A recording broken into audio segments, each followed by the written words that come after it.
Hello everyone, welcome back to Manassu Kannada blogs. ಇವತ್ತಿನ ವಿಡಿಯೋದಲ್ಲಿ ಈ ಬಾರಿ 2026ರಲ್ಲಿ ಅಧಿಕ ಮಾಸವು ಯಾವ ದಿನದಂದು ಬಂದಿದೆ, ಯಾವ ದಿನದಿಂದ ಪ್ರಾರಂಭವಾಗಿ ಯಾವ ದಿನಕ್ಕೆ ಅಂತ್ಯವಾಗುತ್ತದೆ ಅನ್ನೋದನ್ನು ತಿಳಿದುಕೊಳ್ಳೋಣ. ಜೊತೆಗೆ ಅಧಿಕ ಮಾಸದ ಮಹತ್ವವನ್ನು ತಿಳಿಯೋಣ. ಹಾಗೆಯೇ ಈ ಅಧಿಕ ಮಾಸವು ಪುಣ್ಯವಾದ ಮಾಸ ಆಗಿರೋದ್ರಿಂದ ಇಂತಹ ಈ ಮಾಸದಲ್ಲಿ ಪುಣ್ಯದಾಯಕವಾದ ಯಾವೆಲ್ಲ ಕೆಲಸಗಳನ್ನು ಮಾಡಬೇಕು ಅನ್ನುವ ಸಂಪೂರ್ಣ ಮಾಹಿತಿಯನ್ನು ಇವತ್ತಿನ ವಿಡಿಯೋದಲ್ಲಿ ತಿಳಿಯೋಣ. ಅಧಿಕ ಮಾಸವು ಪ್ರತಿ 3 ವರ್ಷಗಳಿಗೊಮ್ಮೆ ಅಥವಾ 32 ಅಥವಾ 33 ತಿಂಗಳಿಗೊಮ್ಮೆ ಬರುವ ಒಂದು ಪವಿತ್ರವಾದ ಮಾಸವಾಗಿದೆ.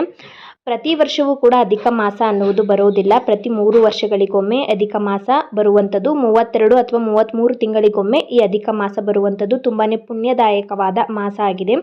ಈ ಅಧಿಕ ಮಾಸವನ್ನು ಮಲಮಾಸ ಹಾಗೆಯೇ ಪುರುಷೋತ್ತಮ ಮಾಸ ಅಂತಲೂ ಕೂಡ ಕರೆಯಲಾಗುತ್ತದೆ. ಈ ಅಧಿಕ ಮಾಸಕ್ಕೆ ಯಾವುದೇ ಒಂದು ಅಧಿದೇವತೆ ಅಂದರೆ ಅಧಿಪತಿ ದೇವತೆ ಇಲ್ಲದ ಕಾರಣ ವಿಷ್ಣುವು ತನ್ನ ಪುರುಷೋತ್ತಮ ಎಂಬ ಹೆಸರನ್ನು ಈ ಮಾಸಕ್ಕೆ ನೀಡಿದನು ಅನ್ನುವ ಒಂದು ನಂಬಿಕೆ ಕೂಡ ಇದೆ. ಹಾಗಾಗಿ ಈ ಅಧಿಕ ಮಾಸವನ್ನು ಪುರುಷೋತ್ತಮ ಮಾಸ ಅಂತಲೂ ಕೂಡ ಕರೆಯಲಾಗುತ್ತದೆ. ಈ ಬಾರಿ 2026ರಲ್ಲಿ ಅಧಿಕ ಮಾಸವು ಮೇ 17ನೇ ತಾರೀಕು ಭಾನುವಾರದಂದು ಪ್ರಾರಂಭವಾಗುತ್ತದೆ. ಹಾಗೆಯೇ ಜೂನ್ 15ನೇ ತಾರೀಕು ಸೋಮವಾರಕ್ಕೆ ಅಧಿಕ ಮಾಸವು ಮುಕ್ತಾಯವಾಗುತ್ತದೆ. ಈ ಅಧಿಕ ಮಾಸದಲ್ಲಿ ವಿಷ್ಣುವಿನ ಆರಾಧನೆಯನ್ನು ಮಾಡುವುದರಿಂದ ಪುಣ್ಯ ಅನ್ನೋದು ಪ್ರಾಪ್ತಿಯಾಗುತ್ತದೆ. ಅಧಿಕ ಪುಣ್ಯ ಅನ್ನೋದನ್ನು ನಾವು ಪಡೆದುಕೊಳ್ಳಬಹುದು. ನಮ್ಮ ಪಾಪಗಳು ಎಲ್ಲವೂ ಕೂಡ ಕಳೆಯುತ್ತವೆ. ಕಳೆದ ಬಾರಿ ಅಧಿಕ ಮಾಸವು ಶ್ರಾವಣ ಮಾಸದಲ್ಲಿ ಬಂದಿತ್ತು. ಅದನ್ನು ಅಧಿಕ ಶ್ರಾವಣ ಮಾಸ ಅಂತ ಕರೆಯಲಾಗುತ್ತಿತ್ತು. ಈ ಬಾರಿ 2026ರಲ್ಲಿ ಬಂದಿರುವ ಅಧಿಕ ಮಾಸವು ಜ್ಯೇಷ್ಠ ಮಾಸದಲ್ಲಿ ಬಂದಿರುವುದರಿಂದ ಇದನ್ನು ಅಧಿಕ ಜ್ಯೇಷ್ಠ ಮಾಸ ಎಂದು ಕರೆಯಲಾಗುತ್ತದೆ. ಅಂದರೆ ಮೊದಲ 1 ತಿಂಗಳ ಕಾಲ ಅಧಿಕ ಜ್ಯೇಷ್ಠ ಮಾಸದ ಆಚರಣೆಯನ್ನು ಮಾಡಬೇಕು. ನಂತರ 1 ತಿಂಗಳ ಕಾಲ ನಾವು ನಿಜ ಜ್ಯೇಷ್ಠ ಮಾಸದ ಆಚರಣೆಯನ್ನು ಮಾಡಬೇಕಾಗುತ್ತೆ.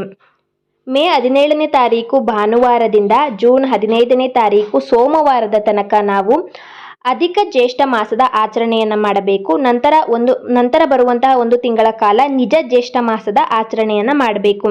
ಈ ಅಧಿಕ ಮಾಸವು ತುಂಬನೇ ಒಂದು ಶ್ರೇಷ್ಠವಾದ ಮಾಸವಾಗಿದೆ. ಪ್ರತಿ ವರ್ಷವೂ ಕೂಡ ಅಧಿಕ ಮಾಸ ಬರೋದಿಲ್ಲ. ಪ್ರತಿ 3 ವರ್ಷಗಳಿಗೊಮ್ಮೆ ಈ ಅಧಿಕ ಮಾಸ ಬರುವಂಥದ್ದು. ಹಾಗಾಗಿ ಈ ಅಧಿಕ ಮಾಸದಲ್ಲಿ ನಾವು ಹಲವಾರು ಪುಣ್ಯದಾಯಕವಾದ ಕೆಲಸಗಳನ್ನು ಮಾಡಿ ಅಧಿಕ ಪುಣ್ಯವನ್ನು ನಾವು ಪಡೆದುಕೊಳ್ಳಬಹುದು. ಈ ಅಧಿಕ ಮಾಸದ ಮಹತ್ವ ತುಂಬನೇ ಇದೆ. ಈ ಅಧಿಕ ಮಾಸದಲ್ಲಿ ಏನಂದರೆ, ಈಗ ನೋಡಿ, ಸೂರ್ಯನು ಪ್ರತಿ ತಿಂಗಳು ಕೂಡ ಒಂದೊಂದು ಮನೆಗೆ ಪ್ರವೇಶವನ್ನು ಮಾಡ್ತಾ ಇರ್ತಾನೆ.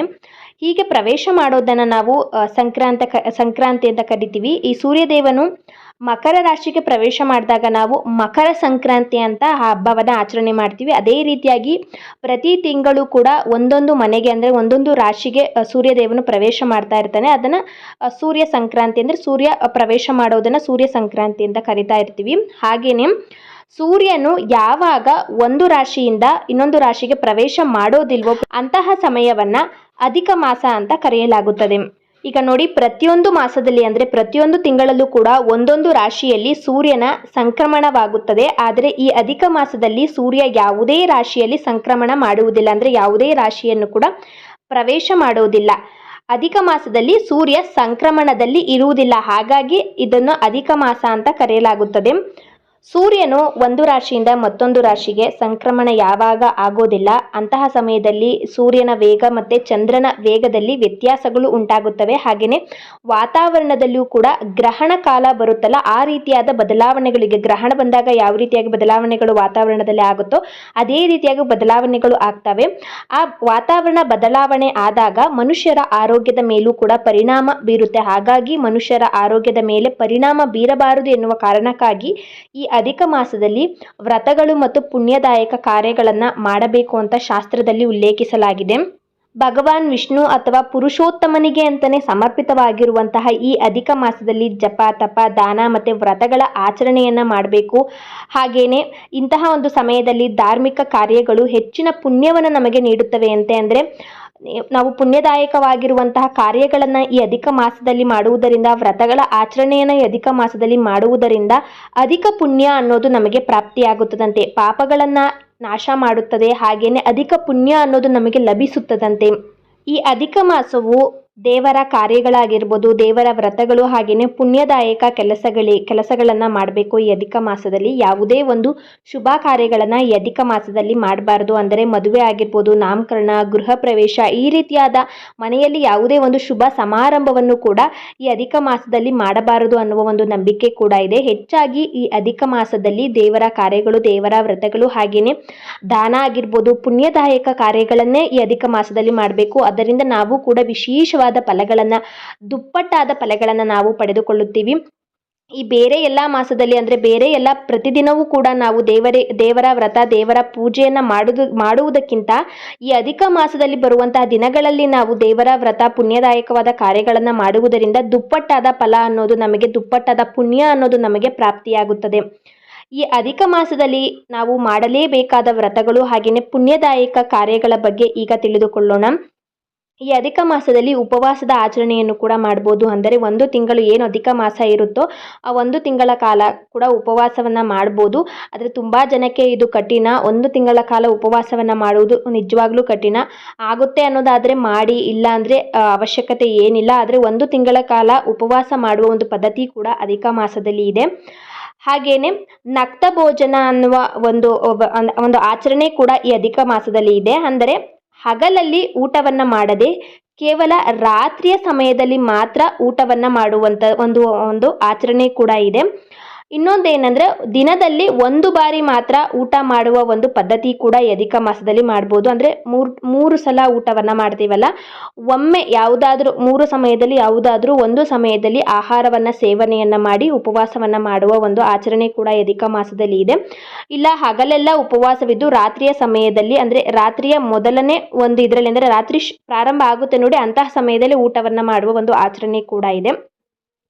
ಅಶಕ್ತ ವ್ಯಕ್ತಿಯೂ ಕೂಡ, ತುಂಬಾ ಶಕ್ತವಾಗಿರುವಂಥ ಆರೋಗ್ಯವಂತರಾಗಿರುವ ವ್ಯಕ್ತಿಯೂ ಕೂಡ ಈ ಉಪವಾಸಗಳಲ್ಲಿ ಯಾವುದಾದ್ರೂ ಒಂದು ಉಪವಾಸವನ್ನು ಕಡಿಮೆ ಅಂದ್ರೂ ಕೂಡ 3 ದಿನಗಳು ಅಥವಾ 1 ದಿನ ಮಾಡಿದರೂ ಕೂಡ ದುಪ್ಪಟ್ಟು ಫಲ ಅನ್ನೋದು ಪ್ರಾಪ್ತಿಯಾಗುತ್ತದೆ. ಈ ಅಧಿಕ ಮಾಸದಲ್ಲಿ ಪ್ರತಿದಿನವೂ ಒಂದೇ ಬಾರಿ ಊಟವನ್ನು ಮಾಡಬೇಕು. ಹೀಗೆ ಊಟವನ್ನು ಮಾಡುವಾಗ ಮಾತನಾಡಬಾರದು. ಹಾಗೆಯೇ ಮೌನವಾಗಿದ್ದು ಆಹಾರವನ್ನು ಸೇವನೆಯನ್ನು ಮಾಡುವುದರಿಂದ ಪಾಪ ಕ್ಷಾಲನವಾಗುತ್ತದೆ. ಅಂದರೆ ಪಾಪ ಅನ್ನೋದು ನೀವು ಮಾಡಿರುವಂತಹ ಎಲ್ಲ ಪಾಪಗಳು ಕೂಡ ನಾಶವಾಗುತ್ತದಂತೆ.